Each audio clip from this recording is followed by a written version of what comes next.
യേശുക്രിസ്തുവിൻ്റെ പരിശുദ്ധമായ നാമം മഹത്വപ്പെടുമാറാകട്ടെ. മനുഷ്യരായ നാം എല്ലാം സഹായം ആവശ്യമുള്ള മനുഷ്യരാണ്. മനുഷ്യരായ നമുക്ക് സിംഹഹൃദയമില്ല എന്ന് പറയും. എന്നുവെച്ചാൽ ഒരു പ്രശ്നത്തെയോ ഒരു പ്രതിസന്ധിയെയോ നേരിടുവാനുള്ളതായ ഒരു സിംഹത്തിൻ്റെ ഹൃദയം പോലെ സിംഹഹൃദയം ഉള്ളവരല്ല മനുഷ്യരായ നാം. ഞാനിങ്ങനെ വായിച്ചിട്ടുണ്ട്, ഹിറ്റ്ലർ അദ്ദേഹം ഒരു കപ്പിൽ ചായ കുടിച്ചുകൊണ്ടിരിക്കുമ്പോൾ തൊട്ടടുത്തൊരു പീരങ്കി പൊട്ടിയാൽ അദ്ദേഹത്തിൻ്റെ കപ്പിൽ നിന്ന് ഒരു അല്പം ചായ പോലും പുറത്തു പോവുകയില്ലായിരുന്നു എന്ന്. അത്ര ഉറപ്പുള്ള ഒരു ഹൃദയം ഉള്ള ഒരു മനുഷ്യനായിരുന്നു ക്രൂരനായ ആ ഭരണാധികാരി. സിംഹഹൃദയമില്ല നമുക്ക്. മാത്രമല്ല, നമുക്ക് ഒരു രോഗത്തെ നേരിടുവാനുള്ളതായ ശക്തി നമുക്കില്ല. ഒരു സമചിത്തതയോടുകൂടെ, എല്ലാ രോഗവും മരണത്തിനുള്ളതല്ല എങ്കിൽ കൂടെയും ഒരു രോഗം വന്നാൽ അതിനെ സമചിത്തതയോടെ നേരിടുവാനുള്ളതായ കഴിവും പ്രാപ്തിയും നമുക്കില്ല എന്നുള്ളതാണ് സത്യം. അതുപോലെ തന്നെ മറ്റൊന്നുണ്ട്, ദോഷം ചെയ്യാത്തൊരു നാവ് നമുക്കില്ല. ഒരു ദോഷവും ചെയ്യാത്തൊരു നാവ് മനുഷ്യരായ നമുക്ക് ആർക്കുമില്ല. ഒരു ശാപവാക്ക് പോലും പറയാത്ത, അകാരണമായിട്ട് കോപിക്കാത്ത ഒരു നാവ് നമുക്കില്ല എന്നുള്ളതാണ് സത്യം. അങ്ങനെയുള്ളതായ മനുഷ്യരായ നമുക്ക് വേണ്ടി എങ്ങനെ നമ്മളോട് ഈ അവസ്ഥയിൽ നിന്ന് മനുഷ്യനെ കരകയറ്റിയെടുക്കാനുള്ളതായ ഒരു വഴിയുണ്ട്. സങ്കീർത്തനക്കാരനായ ദാവീദ് 34 സങ്കീർത്തനം 11 വാക്യത്തിൽ വളരെ സ്നേഹത്തോടെ പറയുന്ന ഒരു വചനമുണ്ട്, നമുക്ക് കേൾക്കാം. മക്കളെ, വന്ന എനിക്ക് ചെവി തരുവിൻ, യഹോവയുടെ ഭക്തിയെ ഞാൻ ഉപദേശിച്ചു തരാം. മക്കളെ, വന്ന് എനിക്ക് ചെവി തരുവീൻ, യഹോവയോടുള്ള ഭക്തിയെ ഞാൻ ഉപദേശിച്ച് തരാം. സ്നേഹത്തോടെ ദാവീദ് വിളിച്ചു പറയുകയാണ്, ഞാൻ നിങ്ങളെ ശരിയായ സമാധാനത്തിൻ്റെ, സ്നേഹത്തിൻ്റെ, സഹനശക്തിയുടെ, കഴിവിൻ്റെ വഴി ഞാൻ നിങ്ങളെ പഠിപ്പിച്ചു തരാം എന്നാണ് പറയുന്നത്. പ്രിയപ്പെട്ടവരെ, നമുക്കറിയാം, ജീവിതം it is not an easy game. ഒരു എളുപ്പത്തിൽ കഴിച്ചുകൂട്ടാവുന്ന ഒന്നല്ല ജീവിതം എന്ന് പറയുന്നത്. മാത്രമല്ല, നമ്മുടെ ജീവിതത്തിൽ, നമ്മുടെ പ്രവർത്തനങ്ങളിൽ, നമ്മുടെ സംസാരങ്ങളിൽ, നമ്മുടെ പ്രാർത്ഥനകളിൽ എല്ലാം തന്നെ വൈരുദ്ധ്യങ്ങളുണ്ട്. നാം പ്രാർത്ഥിക്കുന്നതല്ല നമ്മുടെ ഹൃദയത്തിൽ ചിന്തിക്കുന്നത്. നാം പ്രാർത്ഥിക്കുന്നു, കർത്താവേ, നിൻ്റെ രണ്ടാമത്തെ വരവിനായി ഞങ്ങൾ നോക്കി പാർക്കുന്നു എന്ന്. ദേവാലയത്തിലൊരു പ്രാർത്ഥനയാണ്. പക്ഷേ നമുക്ക് തന്നെ അറിയാം, നമ്മൾ അങ്ങനെ ഒരു കാര്യം ചിന്തിക്കുന്ന പോലുമില്ല. നമ്മുടെ മനസ്സിലില്ല, നമ്മുടെ ചിന്തയിലില്ല, മനോഭാവത്തിലില്ല. പക്ഷേ നാം പ്രാർത്ഥിക്കുന്നത്, കർത്താവേ, നിൻ്റെ രണ്ടാമത്തെ വരവിന് വേണ്ടി ഞാൻ നോക്കി പാർത്തിരിക്കുന്നു എന്നാണ്. മറ്റൊന്ന് നാം പ്രാർത്ഥിക്കാറുണ്ട്, ഞങ്ങളുടെ ബോധങ്ങളും വിചാരങ്ങളും ഹൃദയങ്ങളും മുകളിൽ പിതാവായ ദൈവത്തിൻ്റെ വലത്ത് ഭാഗത്ത് വിശുകാതമ്പരാനിരിക്കുന്ന ഉയരങ്ങളിലായിരിക്കുന്നു എന്ന് നാം പ്രാർത്ഥിക്കാറുണ്ട്. പക്ഷേ ഈ പ്രാർത്ഥന ചൊല്ലുമ്പോൾ തന്നെ നമുക്കറിയാം, അങ്ങനെയല്ല നമ്മുടെ അകത്തെ മനുഷ്യൻ്റെ അവസ്ഥ. നമ്മുടെ വിചാരങ്ങളും നമ്മുടെ ബോധങ്ങളും നമ്മുടെ ഹൃദയത്തിലെ നിരൂപണങ്ങളുമെല്ലാം ഈ ഭൂമിയിലെ പല വൈരാഗ്യ ചിന്തകളും പല വ്യക്തിവിരോധങ്ങളും പലരോടുമുള്ളതായ നീരസമാണ് നമുക്കുള്ളത്. ദേവാലയത്തിൽ നാം നീട്ടിപ്പാടാറുണ്ട്, മേൽപ്പട്ടക്കാർ പട്ടക്കാരുടെ ഷമ്മാശന്മാർ ഏർപ്പാടാക്കി കർത്താവ് ഇവരെ ഭൂമിയതെങ്കിൽ അനവരതം ചെയ്തേറ്റുവധിക്കാൻ സ്തുതികളതാലെ. ജീവനുള്ള ദൈവത്തെ എപ്പോഴും സ്തുതിക്കുവാൻ, അനവരതം സ്തുതിക്കുവാൻ വേണ്ടിയാണ് ദൈവം മേൽപ്പട്ടക്കാരെയും പട്ടക്കാരെയും ഏർപ്പാടാക്കിയത് എന്നാണ് നാം പാടുന്നത്. പക്ഷേ നമ്മുടെ ഹൃദയത്തിൻ്റെ അവസ്ഥ എന്താ? നാം സ്തുതിയെ വെറുക്കുന്നവരാണ്. സ്തുതി എന്നുള്ള വാക്കിനോട് നമുക്ക് വിരോധമാണ്, നമുക്ക് ഇഷ്ടവുമല്ല. ആ പാട്ടിങ്ങനെ പാടാമെന്നുള്ളതല്ലാതെ ദൈവത്തെ സ്തുതിക്കുന്നതോ ആരെങ്കിലും ദൈവത്തെ സ്തുതിക്കുന്നത് കേൾക്കുന്നതോ നമുക്കൊരു അലർജി പോലെയാണ്. പ്രിയപ്പെട്ടവരെ, ഞാൻ പറഞ്ഞത് ഇങ്ങനെയുള്ളതായ വൈരുദ്ധ്യങ്ങളുടെ നടുവിലാണ് മനുഷ്യരായ നാം ജീവിക്കുന്നത്. അതുകൊണ്ട് തന്നെയാണ് നമുക്ക് ഉപദേശം കേൾക്കേണ്ടത് ആവശ്യമാണ്. മക്കളെ, വന്ന് എനിക്ക് ചെവി തരുവീൻ, യഹോവയോടുള്ള ഭക്തിയെ ഞാൻ ഉപദേശിച്ചു തരാം. ശരിയായ ഭക്തി എന്താണെന്ന് അനുഗ്രഹീതരായ ആത്മനിറവുള്ളതായ ദൈവമക്കളിൽ നിന്ന് നാം ഉപദേശിച്ച് മനസ്സിലാക്കേണ്ടതാണ്. വേദപുസ്തകം നാം പരിശോധിച്ചാൽ ക്രിസ്ത്യാനികളോ അല്ലെങ്കിൽ ഒരുപക്ഷെ ദൈവവിശ്വാസമെന്നോ നാം പറയുന്നതായ വിശ്വാസികളില്ലാത്ത ആളുകൾക്ക് വിശ്വാസികളെന്നും ക്രിസ്ത്യാനികളെന്നും അറിയപ്പെടുന്നതായ മനുഷ്യരെക്കുറിച്ച് വലിയ നല്ലതും ഉന്നതവുമായ അഭിപ്രായങ്ങളാണുള്ളത്. യോശുവയുടെ പുസ്തകം 2-ാം അധ്യായം അതിൻ്റെ 9-ഉം 10-ഉം വാക്യം നാം വായിക്കുമ്പോൾ, യോശുവ എരീഹോ കോട്ട പിടിക്കാൻ വേണ്ടി പ്ലാൻ ചെയ്യുമ്പോൾ തൻ്റെ ദൂതന്മാരായ 2 പേരെ ആ കോട്ടയിലേക്ക് അയച്ചു. അവർ ചെന്ന് രാഹാബ് എന്നുള്ള സ്ത്രീയുമായി സംസാരിക്കുന്നു. ആ സ്ത്രീ, രാഹാബ് എന്നുള്ള പേരുള്ള സ്ത്രീ, അവളൊരു ദൈവഭക്തിയായ സ്ത്രീയൊന്നുമല്ല, അവളൊരു സാധാരണക്കാരിയുമല്ല, ഒരാത്മ സ്വഭാവമുള്ള സ്ത്രീയാണ്. പക്ഷേ അവൾക്ക് ദൈവത്തെക്കുറിച്ചും ദൈവമക്കളെക്കുറിച്ചുള്ളതായ ആ അഭിപ്രായം അതൊരു മതിപ്പാണ് വാസ്തവത്തിൽ. നമുക്കതിൻ്റെ 9-ഉം 10-ഉം വാക്യം ഒന്ന് വായിച്ച് കേൾക്കാം. യഹോവ ഈ ദേശം നിങ്ങൾക്ക് തന്നിരിക്കുന്നു, നിങ്ങളെയുള്ള ഭീതി ഞങ്ങളുടെ മേൽ വീണിരിക്കുന്നു. ഈ ദേശത്തിലെ നിവാസികളെല്ലാവരും നിങ്ങളുടെ നിമിത്തം ഉരുകിപ്പോകുന്നു എന്ന് ഞാൻ അറിയുന്നു. ദൈവത്തിന് സ്തോത്രം. അവിടെ ആ സ്ത്രീ പറയുകയാണ്, നിങ്ങളുടെ പാർപ്പിടം ദൈവമാണ് നിങ്ങൾക്ക് തരുന്നത്. നിങ്ങൾ പാർക്കേണ്ട സ്ഥലം പോലും ദൈവം നിങ്ങൾക്ക് കാണിച്ചു തരുന്നു. നിങ്ങൾ പാർക്കുന്നിടത്ത്, ദൈവം കൽപ്പിക്കുന്നിടത്ത് നിങ്ങൾ പാർക്കുന്നു, അഥവാ നിങ്ങൾ ദൈവത്തിൻ്റെ ജനമാണ്. അടുത്ത വാക്യം എന്താണ്? 10-ാമത്തെ വാക്യം. നിങ്ങൾ മിസ്രയീമിൽ നിന്ന് പുറപ്പെട്ടു വരുമ്പോൾ യഹോവ നിങ്ങൾക്ക് വേണ്ടി ചെങ്കടലിലെ വെള്ളം വറ്റിച്ചതും യോർദാൻ അക്കരെ വെച്ച് നിങ്ങൾ നിർമൂലമാക്കിയ സീഹോൻ, ഓഗ് എന്ന 2 അമോരി രാജാക്കന്മാർ ചെയ്തതും ഞങ്ങൾ കേട്ടു. ദൈവത്തിന് സ്തോത്രം. അവിടെ പിന്നെയും പറയുകയാണ്, നിങ്ങളെ ദൈവം സംരക്ഷിക്കുന്ന ജനമാണ്. നിങ്ങൾ ദൈവത്തിൻ്റെ പ്രൊട്ടക്ഷനുള്ള ജനമാണ്. നിങ്ങൾക്ക് വേണ്ടി ദൈവം യുദ്ധം ചെയ്യുന്നവരാണ്. പ്രിയപ്പെട്ടവരെ, ആ സ്ത്രീ ഒരു അധമ സ്വഭാവമുള്ള സ്ത്രീ. വേദപുസ്തകത്തിൽ പറയുന്നു അവളൊരു വേശ്യാവൃത്തി ചെയ്യുന്ന സ്ത്രീയാണ്. പക്ഷേ അങ്ങനെയുള്ള അവൾക്ക് പോലും ദൈവത്തെക്കുറിച്ചും ദൈവമക്കളെക്കുറിച്ചും ഉള്ളതായ അഭിപ്രായം അതാണ്. അത് പഴയ നിയമകാലത്ത് മാത്രമല്ല, നാം ജീവിക്കുന്ന പുതിയ നിയമകാലത്ത് പോലും ക്രിസ്ത്യാനികളെന്നോ യേശുക്രിസ്തുവിൻ്റെ മക്കളെന്നോ അറിയപ്പെടുന്നവരെ വലിയ ബഹുമാനത്തോടും ആദരവോടും കൂടെയാണ് ആദിമ ക്രിസ്ത്യാനികളെയെല്ലാം കണ്ടിരുന്നത്. ക്രിസ്ത്യാനികളെ ഭയമായിരുന്നു. ദൈവത്തെ വിളിക്കുന്നവരെ ഉള്ളുകൊണ്ടൊരു ഭയമായിരുന്നു. കാരണം അവരെപ്പോലെ, ജീവനുള്ള ദൈവത്തെ വിളിക്കുന്നവരെ പോലെയുള്ളതായ ആ നിയന്ത്രണമുള്ള സ്വഭാവവും നിയന്ത്രണമുള്ള നാവും എല്ലാം കർത്താവിന് തുറന്നു കൊടുത്തുകൊണ്ട്, ഹൃദയത്തെ കർത്താവിന് ഏൽപ്പിച്ചുകൊണ്ട് സഹിക്കുന്നതായൊരു മനസ്സ് ഇല്ലാത്ത മനുഷ്യർക്ക് സഹനം കാണുന്ന, വിശ്വാസം നിൽക്കുന്ന, വിശുദ്ധി പാലിക്കുന്ന ദൈവമക്കളെ കാണുന്നത് എപ്പോഴും ഒരു ആനന്ദമെന്ന് തന്നെ ഞാൻ പറയാം. എപ്പോഴും അവർ ഒരു അതിശയ വിഷയമായിരുന്നു. നമുക്കൊരു മഹാരാജാവിൻ്റെ കാര്യം വേദപുസ്തകത്തിൽ എഴുതിയിരിക്കുന്നത് വായിച്ചു നോക്കാം.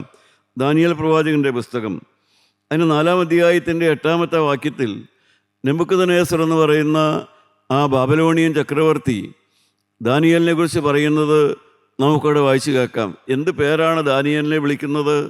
ഒടുവിൽ എൻ്റെ ദേവന്റെ നാമധേയപ്രകാരം ബെൽഷസർ എന്ന് പേരുള്ളവനും വിശുദ്ധ ദേവന്മാരുടെ ആത്മാവുള്ളവനുമായ ദാനിയേൽ എൻ്റെ മുമ്പിൽ വന്നു. ദാനിയേൽ എന്ന് പറയുന്നത് ആ രാജാവിൻ്റെ കീഴിലൊരു ഉദ്യോഗസ്ഥനാണ്. അവനെ ഒരു ഇസ്രായേൽക്കാരനാണ് അടിമയായി പിടിച്ചുകൊണ്ട് വന്നപ്പോൾ ആ നാട്ടിലെ രാജാവിൻ്റെ ദേവൻ്റെ പേരാണ് അവന് ഇട്ടത്. പക്ഷേ ദേവൻ്റെ പേരവനിട്ടെങ്കിലും അവൻ ആ ദേവൻ്റെ സ്വഭാവത്തിലേക്ക് മാറുകയില്ല. അവൻ്റെ ജീവിത ആരംഭം മുതൽ അവൻ വിളിച്ചതായ ജീവനുള്ള ദൈവത്തെ വിളിച്ച് അവൻ ജീവിച്ചു. ആ ജീവിത സമർപ്പണത്തിൻ്റെ മുമ്പിൽ ഇപ്പോൾ രാജാവ് പറയുകയാണ്, ജീവനുള്ള ദൈവത്തിൻ്റെ ആത്മാവുള്ള ഒരു പുരുഷനാണ് എൻ്റെ കീഴിൽ ജോലി ചെയ്യുന്ന ദാനിയേൽ എന്ന്. തൻ്റെ കീഴിൽ കീഴുദ്യോഗസ്ഥനാണ്, മഹാരാജാവാണ് പറയുന്നത്. പക്ഷേ ദൈവത്തിൻ്റെ ആത്മാവുള്ള പുരുഷൻ, ഡെസിഗ്നേഷൻ അതാണ്. ദാനിയേലിന് രാജാവ് കൊടുക്കുന്ന ഡെസിഗ്നേഷൻ ഒഫീഷ്യൽ ഡെസിഗ്നേഷൻ അല്ല, ദൈവത്തിൻ്റെ ആത്മാവുള്ള പുരുഷൻ. പ്രിയപ്പെട്ടവരെ, ഇന്ന് ക്രൈസ്തവ നേതാക്കന്മാരുണ്ട്, ക്രൈസ്തവ എന്നെപ്പോലെ സുവിശേഷം പറയുന്നവരുണ്ട്, അല്ലെങ്കിൽ ക്രൈസ്തവ സഭയെ നയിക്കുന്നവരുണ്ട്, സഭയുടെ ലീഡേഴ്സുണ്ട്. അവരിൽ എത്ര പേരെക്കുറിച്ച് the so called the world, ഈ ലോകം അവരിൽ എത്ര പേരെക്കുറിച്ച് ദൈവത്തിൻ്റെ ആത്മാവുള്ള പുരുഷനെന്ന് എത്ര പേരെക്കുറിച്ച് സാക്ഷ്യം പറയും? നമ്മുടെ ഭവനങ്ങളിൽ വിവാഹം കഴിച്ച് വരുന്നവരുണ്ട്. ഒരു പെൺകുട്ടിയെ വിവാഹം കഴിക്കുന്ന ചെറുപ്പക്കാരനുണ്ട്. ആ പെൺകുട്ടി അവനെക്കുറിച്ച് അങ്ങനെ പറയുമോ? ദൈവത്തിൻ്റെ ആത്മാവുള്ള ഒരു ഭർത്താവാണ്, അല്ലെങ്കിൽ ദൈവത്തിൻ്റെ ആത്മാവുള്ളതായ ഒരു ഭാര്യയാണ്, ദൈവത്തിൻ്റെ ആത്മാവുള്ളതായ ഒരപ്പനാണ്, അമ്മയാണ് എന്നൊക്കെ ഇന്ന് ക്രൈസ്തവരെക്കുറിച്ച് ആരെങ്കിലും പറയുമോ? സ്വന്തം വീട്ടുകാർ പറയുമോ? ഇവിടെ ഇതാ മഹാരാജാവ്, അദ്ദേഹത്തിന് ദാനിയേലിൻ്റെ സകല രഹസ്യങ്ങളും അറിയാനുള്ളതായ വഴികളുണ്ട്. രാജാവല്ലേ, സകല സീക്രട്ട് എല്ലാം അറിയാം. എല്ലാം അറിയാവുന്ന രാജാവ് പറയുകയാണ്, ദൈവത്തിൻ്റെ ആത്മാവുള്ളതായ ഒരു പുരുഷൻ.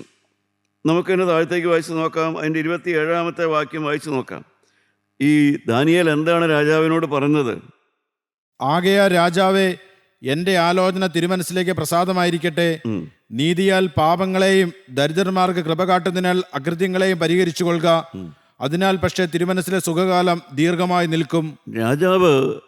രാജാവിനോട് ദാനിയേൽ പറയുന്നത് ഒരു മുഖസ്തുതിയൊന്നുമല്ല. ഓ യുവർ ഓണർ, ദൈവമെല്ലാം അങ്ങയ്ക്ക് അനുകൂലമാണ്, അങ്ങയുടെ ഇഷ്ടം പോലെ ജീവിച്ചോ എന്നല്ല പറയുന്നത്. അങ്ങയുടെ പാപത്തിന് പരിഹാരം വരുത്തുക എന്നാണ് പറയുന്നത്. അങ്ങയുടെ ജീവിതത്തിൽ രാജാവേ പാപത്തിന് പരിഹാരം വരുത്തണമെന്ന്. എന്തായിരുന്നു പാപം? അതിന് 37-ാമത്തെ വാക്യം വായിക്കാം. ദാനിയേൽ 4:37 വാക്യം വായിക്കാം. ഇപ്പോൾ നെബൂഖദ്നേസർ എന്ന ഞാൻ സ്വർഗസ്ഥനായ രാജാവിനെ സ്തുതിച്ച് പുകഴ്ത്തി ബഹുമാനിക്കുന്നു. അവന്റെ പ്രവൃത്തികളൊക്കെ സത്യവും അവന്റെ വഴികൾ ന്യായവുമാകുന്നു. നിഗളിച്ചു നടക്കുന്നവരെ താഴ്ത്തുവാനും അവൻ പ്രാപ്തൻ തന്നെ. നിഗളിച്ച് നടക്കുന്നവനെ താഴ്ത്തുവാൻ ദൈവം പ്രാപ്തൻ. ആ മഹാരാജാവിൻ്റെ പാപം എന്തായിരുന്നു എന്ന് അവൻ്റെ കീഴിൽ ജോലി ചെയ്യുന്ന ദൈവാത്മാവുള്ള ദാനിയേൽ പറഞ്ഞു കൊടുത്തു. രാജാവേ, അങ്ങ് നിഗളിയാണ്. ഒരു മഹാരാജാവ് നിഗളിച്ചു പോകുന്നതിൽ നമുക്ക് അതിശയം തോന്നുകയല്ല. കാരണം രാജസ്ഥലത്തിരിക്കുന്ന ആളല്ലേ. ഒരു സിംഹാസനം എന്ന പേരുള്ളിടത്തൊക്കെ ഇരിക്കുന്ന ആളുകൾ നിഗളിച്ച് വർത്തമാനം പറയുന്നു, നിഗളിച്ച കാര്യങ്ങളിൽ ഇടപെടുന്നു. അതൊക്കെ ആ പദവിക്ക് ചേർന്നതാണെന്നാണ് മനുഷ്യൻ ധരിക്കുന്നത്. ഒരു സൗന്ദര്യമുള്ള പെൺകുട്ടി ഒരു നിഗളത്തോടുകൂടെ നടക്കുന്നു, നിഗളത്തോടുകൂടെ എല്ലാ കാര്യങ്ങൾ ചെയ്യുമ്പോൾ അത് അവളുടെ സൗന്ദര്യത്തിൻ്റേതെന്ന് മാത്രമേ കണക്കാക്കുന്നുള്ളൂ. ഒരു വലിയ ഉദ്യോഗസ്ഥന് ഒരല്പം നികളമൊക്കെ ഉണ്ടായാൽ അത് ആ പദവിയുടെ ഭാഗമായിട്ട് മാത്രമേ മനുഷ്യൻ കണക്കാക്കുന്നുള്ളൂ. പക്ഷേ മഹാരാജാവിനോട് ദാനിയേൽ പറഞ്ഞു കൊടുത്തു, അങ്ങയുടെ നിഗളമാണ് രാജാവെ അങ്ങയെ നശിപ്പിച്ചു കളയുന്നത്, അതിന് പരിഹാരം വരുത്തിക്കൊള്ളുക എന്ന്. പ്രിയപ്പെട്ടവരെ, ആ അധ്യായം വായിച്ചാൽ നിങ്ങൾക്ക് കാണാം, മഹാരാജാവ് തൻ്റെ സാക്ഷ്യം പറയുന്നതാണ് ദാനിയേൽ 4-ാം അധ്യായം. താൻ ആരായിരുന്നുവെന്നും ദാനിയേൽ പറഞ്ഞതായ ഉപദേശം കേട്ട്, അത് സങ്കീർത്തനക്കാരൻ പറഞ്ഞതുപോലെ, മക്കളെ വന്നെനിക്ക് ചെവി തരുവീൻ, ജീവനുള്ള ദൈവത്തിൻ്റെ ഭക്തിയെ ഞാൻ ഉപദേശിച്ചു തരാം. ശരിയായ യഹോവ ഭക്തി എന്താണെന്ന് മഹാരാജാവിന് ദാനിയേൽ പറഞ്ഞു കൊടുത്തു. ദാനിയേലിൻ്റെ വചനം കേൾക്കാനുള്ള എളിമ ആ മഹാരാജാവിനുണ്ടായിരുന്നു. അദ്ദേഹം ജീവനുള്ള ദൈവത്തെ കണ്ടുമുട്ടാനിട വന്നു. പ്രിയപ്പെട്ടവരെ, അതാണ് സുവിശേഷത്തിൻ്റെ ശക്തി എന്ന് പറയുന്നത്. ദൈവത്തിൻ്റെ ആത്മാവുള്ളവൻ അത് പറയണം. ആത്മാവിൻ്റെ ശക്തിയുള്ളവൻ വേണം അത് പറയാനായിട്ട്. ആത്മാവിലത് പറയുമ്പോൾ അത് മനുഷ്യഹൃദയത്തെ ചലിപ്പിക്കും. മനുഷ്യഹൃദയത്തിലേക്കത് ശരിയായിട്ട് കടന്നു ചെല്ലും. നല്ല കത്തികൊണ്ട് കൊത്തുന്ന പോലെ മനുഷ്യൻ്റെ സന്ധിപഞ്ഞുകളെ വേർപിടിക്കും വരെ തുളച്ച് ചെല്ലുന്നതാണ് ദൈവത്തിൻ്റെ വചനം. പക്ഷേ അത് പറയുന്ന ആൾക്ക് പ്രത്യേകതയുണ്ട്. സുവിശേഷം അതൊരു ആശ്വാസവചനമാണ്. അപ്പോസ്തല പ്രവൃത്തികൾ വായിച്ചാൽ നിങ്ങൾക്കറിയാം. അതിൻ്റെ 15-ാം അധ്യായം വായിച്ചാൽ കാണാം. 15-ാം അധ്യായത്തിലെ വാക്യം വായിക്കേണ്ട 24-ഉം 32-ഉം വാക്യം വായിച്ചാൽ കാണാം. ആശ്വാസവചനമാണ് സുവിശേഷം. പക്ഷേ അതിൻ്റെ 24-ാമത്തെ വാക്യത്തിൽ പറയുന്നു, അതൊരു ഭീതി വിഷയമായിട്ടും അത് ഹൃദയത്തെ കലക്കുന്ന വിഷയമായിട്ടും പറയുന്ന ആളുകളുണ്ട്. സുവിശേഷം എന്നുള്ളത് ആശ്വാസ വിഷയമാണ്. പക്ഷേ ആ സുവിശേഷം ജനത്തിന് പങ്കുവയ്ക്കുമ്പോൾ അതൊരു ഭയത്തിൻ്റെ വിഷയമായിട്ടും ഹൃദയത്തിലെ ഭീതിപ്പെടുത്തുന്ന കാര്യമായിട്ടും പറയുന്നതായ ആളുകളുണ്ട്. അതിൻ്റെ ശരിയായ വഴിയാണ് ഇവിടെ ദാനിയേൽ പറയുന്നത്. ഞാൻ നിനക്ക് ഉപദേശിച്ച് തരാം. പ്രിയപ്പെട്ടവരെ, ദൈവത്തിൻ്റെ ആത്മാവുള്ള ദൈവമക്കൾ ദൈവത്തിൻ്റെ വചനം പറയുമ്പോൾ അതിന് ശരിയായ മനുഷ്യ ഹൃദയത്തിലേക്ക് അത് നല്ല ചാട്ടുളി പോലെ കിടന്നു ചെല്ലും. മനുഷ്യ ഹൃദയത്തെ മാറ്റും. ദാനിയേലിൻ്റെ വചനം മഹാരാജാവിൻ്റെ നിഗളത്തെ പോലും, എന്നുവെച്ചാൽ ഒരു രാജാവിൻ്റെ നിഗളത്തെ അദ്ദേഹത്തിന് പാപമാണെന്ന് ബോധം വന്നു. അദ്ദേഹം താഴ്മയുള്ളവനായി മാറി. മഹാരാജാവ് വിനയമുള്ളവനായിട്ട് മാറി. അതാണ് സുവിശേഷത്തിൻ്റെ ശക്തി എന്ന് പറയുന്നത്.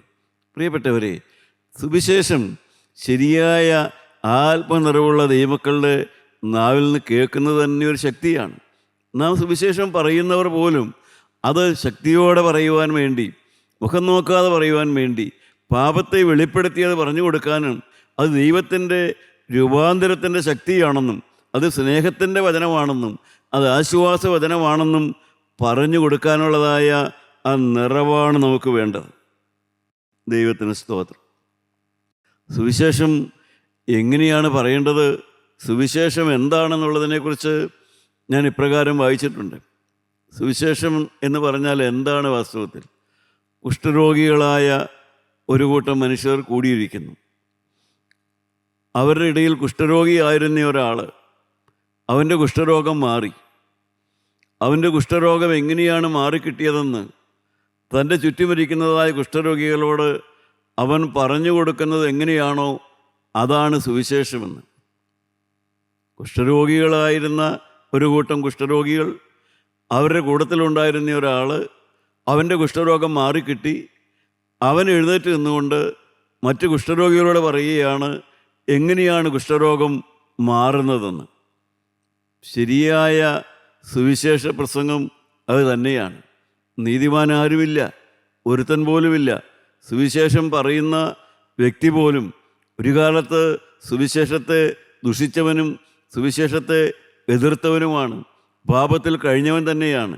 എന്നാൽ കൃപയാൽ യേശുക്രിസ്തുവിനെ കണ്ടുമുട്ടുവാനും ക്രിസ്തുവിൻ്റെ വചനം കേൾക്കുവാനും ദൈവത്തിൻ്റെ വചനം അവനോട് ആരോ സ്നേഹത്തോടെ ശക്തിയോടെ പരിശുദ്ധാത്മാവിൻ്റെ ബഹുനിശ്ചയത്തോടെ ദൈവത്തിൻ്റെ വചനം പറയുന്നത് കേട്ട് അവന് മനം തിരിയാനായിട്ടുള്ളതായ ഇടകിട്ടി. അങ്ങനെ അവൻ്റെ പാപകുഷ്ഠത്തിന് പരിഹാരം കിട്ടി. അവൻ ആത്മാവിൽ ധൈര്യമുള്ളവനായി.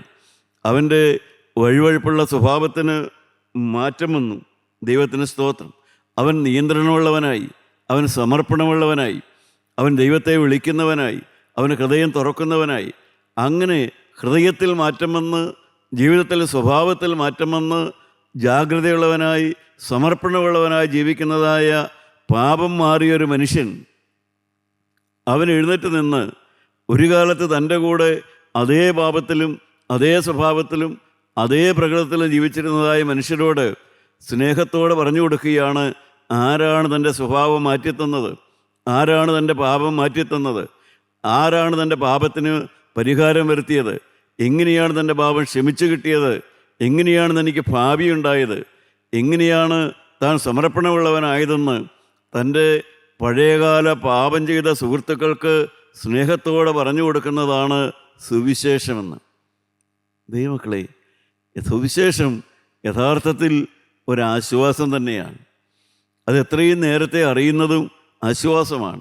അതൊരിക്കലും ഒരു ഭീതി വിഷയമല്ല.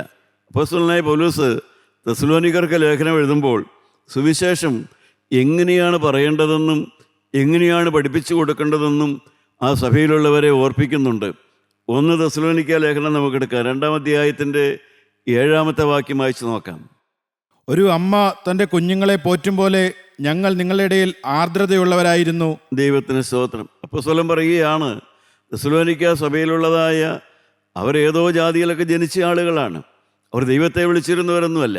പക്ഷേ അവരെങ്ങനെയാണ് ദൈവത്തെ വിളിച്ച് ക്രിസ്തുവിൻ്റെ സുവിശേഷം കേട്ട് മാനസാന്തരാനുഭവത്തിലേക്ക് വന്ന് പുനരുത്ഥാനമുണ്ടെന്നും ക്രിസ്തു രണ്ടാമത് വരുമെന്നും കർത്താവ് താൻ ഗംഭീരനാദത്തോടും പ്രധാന ദൂതന്റെ ശബ്ദത്തോടും ദൈവത്തിന്റെ കാഹളത്തോടും കൂടെ സ്വർഗത്തിൽ നിന്ന് ഇറങ്ങി വരികയും ക്രിസ്തുവിൽ മരിച്ചവർ മുമ്പ് ഉയർത്തെഴുന്നേൽക്കുകയും ചെയ്യും. ദൈവത്തിന് സ്തോത്രം. ഇത്ര വലിയ മഹാത്ഭുതം, വരാൻ പോകുന്ന വലിയ കാര്യങ്ങൾ ഈ നിസ്സാരന്മാരായ മനുഷ്യരെ അപ്പോസ്തലൻ പഠിപ്പിച്ചെടുത്തു. അതെങ്ങനെയാണ് പഠിപ്പിച്ചെടുത്തത്? അതാണ് പറഞ്ഞു കൊടുക്കുന്നത്. ഒരമ്മ തൻ്റെ മക്കളെ പോറ്റുന്നത് പോലെ ഞാൻ നിങ്ങളെ താലോലിച്ച് പറഞ്ഞു കൊടുത്തു, സ്നേഹത്തോടെ പറഞ്ഞു കൊടുത്തു. ഒരമ്മയിൽ നിന്ന് നമുക്ക് എന്താണ് കിട്ടുന്നത്? ഒരമ്മയിൽ നിന്ന് നമുക്ക് കിട്ടുന്നത് ഹെൽപ്പ് ഗ്യാരണ്ടീഡാണ്. ഏതോ ഒരു അമ്മയെക്കുറിച്ചും മക്കൾക്കുള്ളതായ ഒരാശ്വാസം എന്താണ്? Help is guaranteed. സഹായം ഉറപ്പാണ്. അമ്മയുടെ ഭാഗത്തു നിന്ന് സഹായം കിട്ടുമെന്നുള്ളത് ഉറപ്പാണ്. ആഹാരം കിട്ടുമെന്നുള്ളത് ഉറപ്പാണ്. ആശ്വാസം കിട്ടുമെന്നുള്ളത് ഉറപ്പാണ്. നമുക്കെല്ലാം നമ്മുടെ അമ്മമാരെക്കുറിച്ചുള്ളതായ ആ ഒരു കൺസെപ്റ്റ് അതാണ്, ഹെൽപ്പ് ഈസ് ഗ്യാരണ്ടീഡ്. പ്രിയപ്പെട്ടവരെ, അതുപോലെ അമ്മയെപ്പോലെ ലാളിച്ചുകൊണ്ട് ആ സഭയെ അദ്ദേഹം സുവിശേഷം പറഞ്ഞു കൊടുത്ത് അവരെ പഠിപ്പിച്ചെടുത്തു. അവർ കർത്താവിൻ്റെ രണ്ടാമത്തെ വരവിനെക്കുറിച്ച് പോലും പ്രത്യാശയുള്ളവരായി തീർന്നു. അവർ സഹായം ചെയ്യാൻ ധൈര്യമുള്ളവരായി തീർന്നു. അവരുടെ സ്നേഹത്തെക്കുറിച്ച് അപ്പോസ്തലൻ പലവട്ടം പ്രശംസിച്ചെഴുതി. എങ്ങനെയാ ജനത്തിന് മാറ്റം വന്നു? അവരെ ഒരമ്മ ഉപദേശിക്കുന്നത് പോലെ സ്നേഹിച്ച് അവർക്ക് പറഞ്ഞു കൊടുത്തപ്പോൾ അവർക്ക് മാറ്റം വന്നു. പ്രിയപ്പെട്ടവരെ, എപ്പോഴും നാം ഓർക്കണം, സ്നേഹം കൊടുത്ത് സ്നേഹത്തിലൂടെ മാത്രമേ മനുഷ്യനെ മാറ്റിയെടുക്കാൻ പറ്റുകയുള്ളൂ. ദൈവത്തിന് സ്തോത്രം. വീണ്ടും അടുത്ത വാക്യം വായിക്കാം. അതേ ലേഖനം തന്നെ 2-ാം അധ്യായത്തിൻ്റെ 12-ാമത്തെ വാക്യം വായിക്കാം. സുവിശേഷം എങ്ങനെയാണ് പഠിപ്പിക്കേണ്ടത്? ഞങ്ങൾ നിങ്ങളിൽ ഓരോരുത്തനെ അപ്പൻ മക്കളെ എന്ന പോലെ പ്രബോധിപ്പിച്ചും ഉത്സാഹിപ്പിച്ചും സാക്ഷ്യം പറഞ്ഞും പോന്നു എന്ന് നിങ്ങൾക്ക് അറിയാമല്ലോ. ഒരമ്മ പറഞ്ഞു കൊടുക്കുന്ന പോലെ ഒരു ഹെൽപ്പ് ഗ്യാരണ്ടീഡാണ്. ഹെൽപ്പ് മാത്രമല്ല സുവിശേഷം. ഒരപ്പൻ സംസാരിക്കുന്നത് പോലെ തന്നെ, ഒരപ്പനെ പോലെ തന്നെ ശരിയായ പ്രബോധനം കൊടുക്കണം. മുന്നറിയിപ്പോടുകൂടെ തന്നെ പറഞ്ഞു കൊടുക്കണം. പ്രിയപ്പെട്ടവരെ, വെറും ആശ്വാസമല്ല, മുന്നറിയിപ്പ് കൊടുക്കേണ്ടിടത്ത് മുന്നറിയിപ്പ് കൊടുക്കണം. എൻകറേജ്മെൻറ്റ് കൊടുക്കേണ്ടിടത്ത് എൻകറേജ്മെൻറ്റ് കൊടുക്കണം. അത് ഗൗരവമായിട്ട് തന്നെ പഠിപ്പിക്കണം. പ്ലീഡ് ചെയ്യണം. ഒരപ്പൻ പറയുന്നത് പോലെ തന്നെ മക്കളോട് പറഞ്ഞു കൊടുക്കണം. സുവിശേഷകൻ മറ്റുള്ളവരെ ഒരപ്പൻ മക്കളോട് പറയുന്നത് പോലെ ശരിയായ ഭാഷയിലും ഗൗരവമേറിയ ഭാഷയിലും ശരിയായ രീതിയിൽ തന്നെ അത് പറഞ്ഞു കൊടുക്കണം. ഒരപ്പൻ ഡിമാൻഡ് ചെയ്യുന്നവനാണ്. നമുക്കറിയാം ഒരപ്പൻ്റെ സ്വഭാവം. മക്കളോട് പറഞ്ഞു കൊടുക്കും, ഓനെ ഇന്നപോലെ ചെയ്തേ പറ്റൂ. Demanding നേച്ചറാണ് അപ്പന്മാരുടെ nature. അപ്പന്മാരായി നമുക്കറിയാമല്ലോ, മക്കളുടെ എല്ലാം നമ്മളങ്ങ് വഴിവിട്ട് വിട്ടു കൊടുക്കാറില്ല. നമ്മൾ ആവശ്യപ്പെടാറുണ്ട്, ഇന്നപോലെ ചെയ്തേ പറ്റൂ, ഇന്നതുപോലെ ചെയ്തേ പറ്റൂ. നാം ഡിമാൻഡ് ചെയ്യാറുണ്ട്. പണം ഡിമാൻഡ് ചെയ്യുക എന്നല്ല ഞാൻ പറഞ്ഞത്. അവരുടെ സ്വഭാവത്തിൽ ഇന്നതുപോലെ തന്നെ പ്രവർത്തിക്കണമെന്ന് നാം പറഞ്ഞു കൊടുക്കാറുണ്ട്. അതേസമയം തന്നെ നാം അവരെ ഉത്സാഹിപ്പിക്കാറുമുണ്ട്. ഒരപ്പൻ്റെ സ്വഭാവമാണ്. ഒരപ്പനെപ്പോലെ അവരോട് ഉത്സാഹിപ്പിച്ച്, ഒരപ്പനെപ്പോലെ അവരോട് പ്രബോധിപ്പിച്ച്, ഒരമ്മയെപ്പോലെ അവരെ സ്നേഹിച്ച് നാം ജനത്തിന്, എളിയവർക്ക് ദൈവത്തിൻ്റെ വചനം പറഞ്ഞു കൊടുക്കുമ്പോഴാണ് ശരിയായ പരിശുദ്ധാത്മാവിന് നിറവുള്ളതായ ആ സുവിശേഷം മറ്റുള്ളവരിൽ ഭക്തി ഉണ്ടാക്കുന്നത്. എന്നെ കേൾക്കുന്ന പ്രിയപ്പെട്ടവരെ, ദൈവത്തിന് സ്തോത്രം. നാം എങ്ങനെയും ജീവിക്കുന്ന ഒരാത്മീയനാവുകയല്ല നമുക്കാവശ്യമായിരിക്കുന്നത്. എനിക്ക് പകരക്കാരനായി മരിച്ച കർത്താവായ യേശുക്രിസ്തുവിൻ്റെ അതേ സ്വഭാവമുള്ളവനായി, അവൻ്റെ അതേ പ്രതിമയായി ഞാൻ തീരുക എന്നുള്ളതാണ് ജീവനുള്ള ദൈവത്തിന് നമ്മളെക്കുറിച്ചുള്ളതായ വിളി. നാം എങ്ങനെയും ജീവിക്കുന്ന ഒരു ക്രിസ്ത്യാനിയാവുക എന്നുള്ളതല്ല, നമുക്കിഷ്ടം പോലെ ജീവിക്കുന്ന ഒരു ക്രിസ്ത്യാനിയാവുക എന്നുള്ളതല്ല, യേശുവിനെ പോലെയാകണം. കർത്താവായ യേശുവിനെ പോലെയുള്ളവനായി തീരുക. അതിനാണ് ദൈവം പരിശുദ്ധാത്മാവിനെ അയച്ചു. ദൈവം പെന്തക്കോസ്ത് നാളിൽ പരിശുദ്ധാത്മാവിനെ അയച്ചു. എന്തിനാണ് പരിശുദ്ധാത്മാവിനെ അവരുടെ മേൽ അയച്ചത്? അവരിൽ നിന്ന് തിന്മയെ പുറത്താക്കണം. അപ്പോസ്തലന്മാർ തന്നോട് ചേർന്ന് വന്നവരുടെ അകത്തു നിന്ന് തിന്മയെ പുറത്താക്കണം. നമ്മുടെ അകത്ത് നിന്ന് പാപത്തെ പുറത്താക്കണം. അതിനാണ് ദൈവം നമ്മളോട് സംസാരിക്കുന്നത്. അതുപോലെ തന്നെ അപ്പോസ്തലന്മാരുടെ ആ കൂട്ടം തലയെ മുറുകെ പിടിക്കുന്നവരാകണം. തല ക്രിസ്തുവാണ്. നാം ക്രിസ്തുവിനെ മുറുകെ പിടിക്കുന്നവരാകണം. അതാണ് സുവിശേഷം. അതിനാണ് ദൈവം നമ്മളോട് സംസാരിക്കുന്നത്. അത് സ്നേഹത്തോടെ വേണം, അത് ആവശ്യബോധത്തോടെ വേണം. പാപത്തെ പുറത്താക്കണം. നാം തലയാകുന്ന ക്രിസ്തുവിനെ മുറുകെ പിടിക്കുന്നവരാകണം. പ്രിയപ്പെട്ടവരെ, സുവിശേഷം ആശ്വാസവചനമാണ്. നമ്മുടെ തലകളെ നമുക്ക് വണക്കാം. ഇത്ര ശ്രേഷ്ഠമായ ദൈവത്തിൻ്റെ വചനം, ഒരു കഴിവും ഒരു കരുത്തും ഒന്നും ഒരു പ്രതിസന്ധിയെ നേരിടുവാൻ യാതൊരു സാമർഥ്യവും കഴിവില്ലാത്ത നമ്മളെ ബലമുള്ളവരാക്കുന്ന നിത്യജീവൻ്റെ വചനം തരുന്ന ഈ സുവിശേഷത്തെ നമുക്ക് ഹൃദയപൂർവ്വം സ്വീകരിക്കാം. നമുക്ക് കർത്താവായ യേശുവിനോട് പറയാം, കർത്താവേ, ഈ ജീവൻ്റെ വചനം അധികമധികമായി എനിക്ക് തരണമേ. എന്നെ ബലപ്പെടുത്തുന്ന, എന്നെ ശക്തീകരിക്കുന്ന, എൻ്റെ പാപം മാറ്റുന്ന, എൻ്റെ കോപം മാറ്റുന്ന, എനിക്ക് നിത്യജീവൻ തരുന്ന ഈ ദൈവത്തിൻ്റെ വചനം ഇനിയും കേൾക്കുവാൻ എന്നെ കൂടുതൽ സമർപ്പണത്തിലേക്ക് നടത്തണമേ. പ്രകാശത്തിലേക്ക്, വെളിച്ചത്തിലേക്ക് എന്നെ കൊണ്ടുവരണമെന്ന് യേശുവേ, നിൻ്റെ സ്നേഹത്തോട് ഞാൻ പ്രാർത്ഥിക്കുന്നു. കൃപ കേട്ട് ഉത്തരം തരുമാറാകണമേ. ആമീൻ.